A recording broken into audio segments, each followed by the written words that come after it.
No matter how many distractions that Donald Trump has been hurling at you, there are people who just will not forget about Jeffrey Epstein. And there's a reason that I've been calling it Trump's Joe Rogan problem. Because in addition to Joe Rogan still being the, if not one of the biggest podcasters in the world, seeing which way he goes on this, it gives insight into how a lot of people go on this. Right? People who jumped on the Trump train in 2024, but now that they're getting the product, they're not happy, at least with certain key things or with Trump's responses to stuff. I don't know. I heard as a Democratic hoax.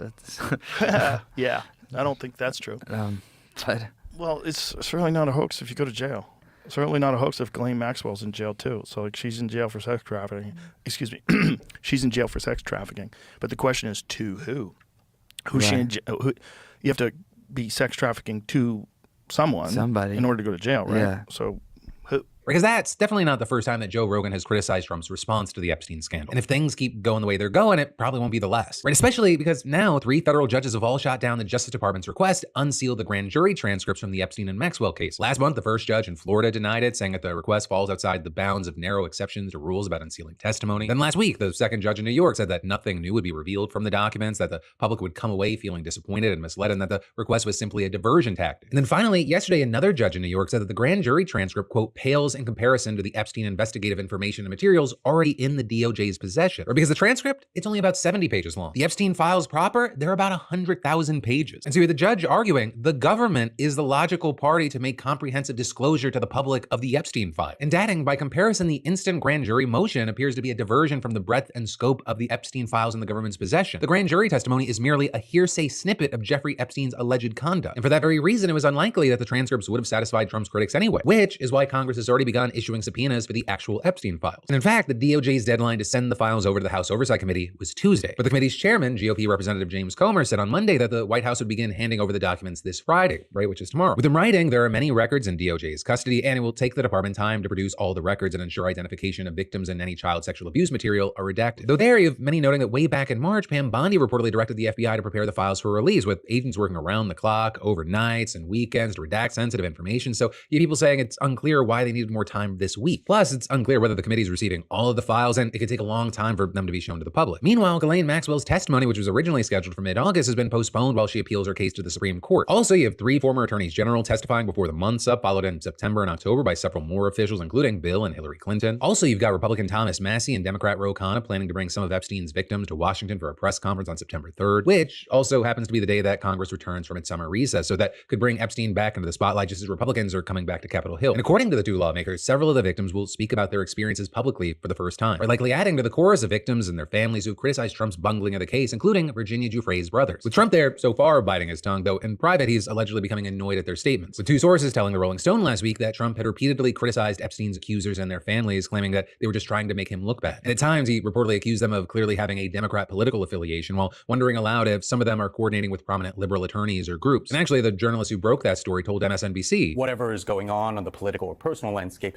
he always values casting himself as the victim, as the besieged one, even in a situation as black and white as this, when it's pretty clear who the survivors are and who the victims and alleged victims and the accusers are. Though there you had the White House denying the report and calling it, quote, just another desperate attempt by the failing Rolling Stone. Meanwhile, having weathered the Epstein storm so far, Attorney General Pam Bondi has now emerged from her self-imposed exile to reassert control over her Justice Department, with Bondi announcing this week that she's creating a new role at the FBI co-deputy director, and that Missouri Attorney General Andrew Bailey would be taking it up. So he'll work alongside the current deputy director Dan Bongino, who I guess is about to be knocked down to just another co-deputy director, with some even characterizing it as Dan getting a babysitter. Though also there, it was reported that Dan had a heated confrontation with Bondi over the Epstein files last month and even threatened to resign. And so then with that, you had officials saying to CNN that they believe that Bailey's appointment is a signal that Bondi won that power struggle and Bongino is likely to exit. Though that is, you have others saying that her position was really never in doubt because she's just far too valuable to Trump, being one of his most sycophantic henchmen. And now, after nearly a month without taking any questions from the media, Bondi gave 2 interviews to Fox this week, but neither Sean Hannity or Larry Kudlow asked her about Epstein. Though notably, if she ever testifies to Congress, Democrats have promised to grill her and other officials about the files. Meanwhile, Massie and Khanna are also planning to file what's called a discharge petition, basically something that would bypass House leadership and force a vote on a measure compelling the White House to release the files. But for that petition to work, they'll need signatures from a majority of the House, or at least 218 lawmakers. So we'll have to wait to see what happens there, because they do appear to have more than enough support to succeed, but you had the Times noting that they can't actually begin collecting signatures until next month. And so, we're going to watch out for that, as well as all these testimonies, the DOJ's internal politicking, and the relentless clamor for more transparency from both left and right alike. But I will say one thing is for sure, and that is that that next month, the Republicans, they're not going to be able to run away from this the way that they have for the past 5 weeks. Right? And then also because Congress has until September 30th to pass a bill funding the government and avoid a shutdown. And so actually, if lawmakers are determined enough, they could use that as leverage to push for votes related to the Epstein files, especially if Democrats on the House Rules Committee, the one that determines which legislation goes to the floor, paralyze it again by threatening to force a vote. Notably, this week, a spokesperson for the committee's top-ranking Democrat told the Times that they had, quote, no plans to let up pressure on this until Republicans release the Epstein files. Right? And all of that as Speaker Mike Johnson is rapidly running out of excuses not to hold a vote on the matter. Right? First, he said they couldn't do it because they had to protect the sensitive identifying information of Epstein's victims, but then many of those victims themselves said they support releasing the files and that the information can just be redacted. So next, you had Johnson arguing that the House couldn't do anything related to the files while the courts were still deliberating on whether to unseal the grand jury transcript. Of course, now all those requests are dead in the water. And last month, Johnson actually promised that if the courts did nothing, quote, we'll take appropriate action when everybody returns here. And so, we should know shortly if he is actually going to follow through on that or if he finds another way to squirm out of it. But we will say, even if he does, we're seeing movement from Democrats in the Senate as well. Because last month, you had lawmakers invoking an obscure law that says that if at least 5 members of the Homeland Security and Governmental Affairs Committee request information from the executive branch, it must hand it over. So Minority Leader Chuck Schumer actually sent a letter to the DOJ giving it until August 15th to comply, but obviously that was last Friday. And so now Schumer has been pressuring Majority Leader John Thune to appoint a lawyer who can take legal action against the White House. With Schumer also writing last week, if he chooses complicity, we'll take them to court ourselves. For now, that's largely where everything Epstein related stands. And of course, in the meantime, I'd love to know your thoughts, opinions, and reaction to everything that we're seeing here. But actually, that brings us to more news about another headline dominating saga, because Senator Amy Klobuchar wants you to know that she did not say this about Sydney Sweeney's jeans. If Republicans are going to have beautiful girls with perfect titties in their ads, we want ads for Democrats too,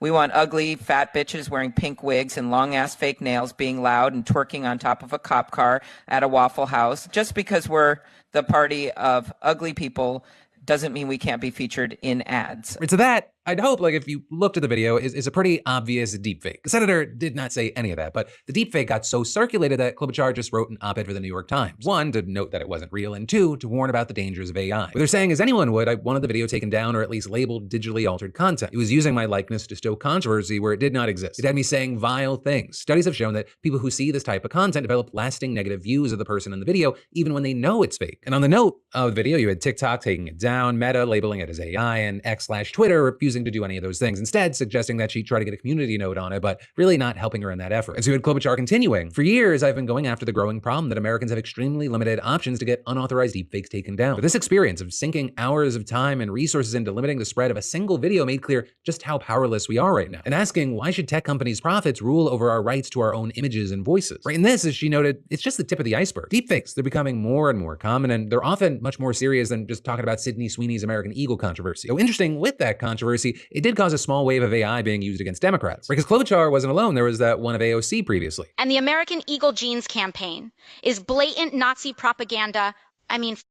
Watching that sultry little temptress squeeze into a Canadian tuxedo, 3 sizes too small. And I know it's really easy to look at some deepfakes and be like, only a fucking idiot would fall for that. But the problem there, there's a few. One, it makes me think of the George Carlin quote when he's like, think about how stupid the average person is. And then remember that half of people are dumber than that. But then also in cases like that AOC clip, you have people like journalist Chris Cuomo actually getting duped by the video and accusing AOC because of the video of fueling culture wars. And then wildly, when he got called out for being duped by the video, he was like, okay, I got duped. But then he doubled down and he tried to make it about another thing, saying that she ignored the part of the tweet that mattered, which I guess wasn't him boosting a thing that was never said or happened. But then all of that, it brings us back to how people with bad intentions can shape conversations and culture wars and pin issues on whoever they want. And so you've got Klobuchar calling for more to be done to regulate AI and noting that yes, Trump actually did sign the Take It Down Act this year. That's big. It matters. It gives people protections against intimate image abuse. But Klobuchar also noted that it's really just the first step. And so she and other senators are currently working on legislation that, quote, would give people the right to demand that social media companies remove deepfakes of their voice and likeness while making exceptions for speech protected by the First Amendment. And adding, in the United States and within the bounds of our Constitution, we must put in place common sense safeguards for artificial intelligence. They must at least include labeling requirements for content that is substantially generated by AI. Which I will say, I think it's important she included the free speech aspect of this. Because usually one of the big arguments against trying to rein in generative AI is, hey, well, we're just memeing. And so with that, it appears that the top level argument from Klobuchar and others is, okay, hey, meme away. But let's also make sure people understand the difference between an AI generated meme and just blatant misinformation. But even with that, that's easier said than done. But some states states, they've already made individual efforts to restrict AI. But even just today, we're seeing things from Bloomberg about the many ways that tech companies are trying to block those laws and limit regulation. And so, really, this is just yet another chapter in this push and pull that we're going to continue to see play out over the days, the months, and years. And then there's more that we got to dive into right here. But first, I got to say, you ever lay down after a long day and your mattress is just there? It's like, hey, I'm just here to ruin your sleep. Well, thanks to today's sponsor, Helix, they've got your back. Literally, supporting your backs are what they're about. A good night's sleep starts with a great mattress. So enter Helix. Just take the Helix sleep quiz and customize your mattress needs. They've got a mattress for every type of sleeper: side, back, stomach, hot sleeper, you name it. And if you want to be really sure, Helix offers a 100-night sleep trial. Test it out. See if it's right for you. Not the right fit? No hassle returns. They just want you to have the right mattress or mattress topper. And no joke, I lie down and it feels like this mattress knows exactly what I need, and I wake up feeling refreshed with no more restless nights. I mean, genuinely, I didn't realize how bad my sleep was until I tried Helix. But from night one, I've been sleeping like a baby. No more tossing and turning, just solid, restful sleep. It's like the mattress actually knows what I need, and now I'm waking up feeling rested and ready to go. So hey, if you're ready for some solid sleep, check out Helix's Labor Day sale at helixsleep.com/DeFranco. Or even easier, scan the QR code for 27% off site-wide plus free shipping. But then diving back into the news, we're gonna go from the chaos of deepfakes to one of the most chaotic campaigns for re-election that you've ever seen with the embattled mayor of New York City. These Eric Adams scandals just keep on keeping on, giving cash to journalists, forging signatures, even more corruption and bribery charges. So let's start with the cash, because a top advisor to New York Mayor Eric Adams was just booted from his re-election campaign after giving a journalist a potato chip bag stuffed with cash. With the advisor here being Winnie Greco, Adams' former director of Asian affairs at City Hall and one of his best fundraisers, with Winnie having returned to Team Adams on the campaign trail as a volunteer as he runs for re-election. And yesterday, at an event in Harlem, she handed a journalist from the outlet The City a red envelope tucked in a potato chip bag. And in that envelope is a wad of cash totaling more than $100, with the reporter Katie Honan saying that she was hoping to get some information from Winnie about the new indictments against Adams' associates. But when they met, Winnie just handed Katie a bag of chips, which